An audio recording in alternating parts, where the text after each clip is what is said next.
Okay. Mga kabataan, nais kong magbigay sa inyo ng advice sa mga kaganapan nangyayari sa ating mundong ginagalawan. Alam ba ninyo na pasama ng pasama ang mga tao sa mundong ito? Ito na yung oras na kailangan tanggapin natin ang ating Panginoon sa ating puso. Tayo ay sumunod, maglingkod sa Kanya kasi Siya ang nakakaalam sa ikabubuti ng ating buhay. Kailangan natin na maglingkod sa Kanya dahil Siya naman ang nagpapala sa atin.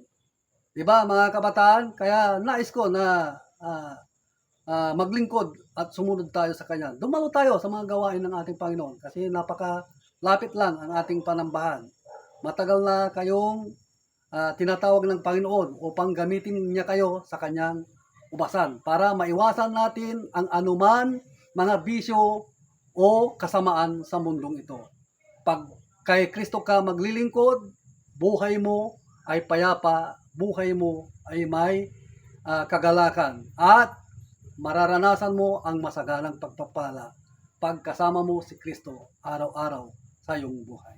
Amen ba, mga kabataan? Amen. Amen.